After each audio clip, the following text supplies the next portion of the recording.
The term 764 refers to a highly dangerous, decentralized, transnational online network, often tied to a broader digital subculture known as the COM. It represents a severe manifestation of nihilistic violent extremism, financial/sexual extortion, and child exploitation. Unlike traditional internet scams, 764 operates as a gore or extremist cult where perpetrators deliberately target children and teenagers to coerce them into severe acts of harm. Here is a detailed breakdown of how this network operates, its documented impact on younger generations, and the strategies required to prevent it. How 764 impacts the younger generation. The 764 network is engineered to exploit the digital spaces where children and teenagers feel most comfortable. Their tactics follow a calculated, escalating cycle of psychological abuse. 1. Predatory grooming vectors. Perpetrators, statistically averaging around 20 years old, frequently infiltrate mainstream, high-traffic spaces with young player bases, such as Roblox, Minecraft, Fortnite, Discord, and Snapchat.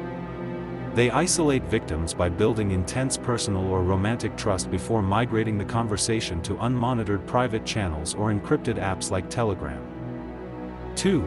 The sextortion and lorebook cycle. Once trust is established, predators trick or pressure the minor into sharing explicit or intimate images. Immediately after receiving the material, the dynamic shifts to aggressive blackmail, sextortion. Predators create digital folders commonly referred to as lorebooks, containing the victim's explicit photos, real name, school, and family contact details.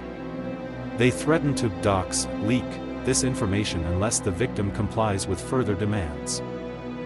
3. Escalation to extreme harm. Unlike standard financial extortionists who only want money, 764 members are driven by sadism and societal destruction. They use the leverage of the lorebook to force minors into a horrific cycle of severe non-suicidal self-injury, cutting, burning, or branding themselves with 764 symbols. Animal cruelty or abuse of family members. Live-streamed suicide attempts or incitement to carry out mass violence, such as school shootings. 4. The victim-to-perpetrator pipeline. A uniquely troubling aspect of 764 is its cyclical nature. Minors who are severely trapped by blackmail are frequently told they can only stop their own torment if they successfully groom and extort new victims. This pressures deeply traumatized children into becoming perpetrators themselves to escape exposure, supporting statistics data compiled by law enforcement agencies. Statistics show that approximately 84% of 764 victims are female, with an average age of 15 years old, though targets have been documented as young as 8. Perpetrators are predominantly male, often under the age of 25. Global reach. As of late 2025/2026, the ISD has documented at least 50 high-profile arrests worldwide directly linked to 764-inspired networks. Arrests span across at least 8 countries, including the US, Germany, Sweden, the UK, and the Philippines. Vulnerability target. 764 instructional handbook specifically guide members to target youth with visible signs of mental health struggles, eating disorders, or social isolation, recognizing that these individuals have fewer support systems to lean on when blackmailed. Ethnographic monitoring of 764 related channels on encrypted platforms like Telegram has captured single chat ecosystems containing up to 15,000 users at one time. Preventing the harms of 764 requires a combination of behavioral vigilance, open dialogue, and technical safety nets. 1. Recognize the physical and behavioral warning signs. Because 764 relies heavily on secrecy and shame, parents and educators must look out for abrupt behavioral shifts, unexplained physical injuries, fresh cuts, scratches, or burns, especially if carved in geometric patterns, lines, or names. Sudden hypervigilance over who sees their screen, erratic sleeping patterns, staying up all night to comply with time-sensitive extortion demands, or sudden withdrawal from friends and family. Signs of digital distress, panic or severe anxiety when a device is taken away or when receiving notifications. 2.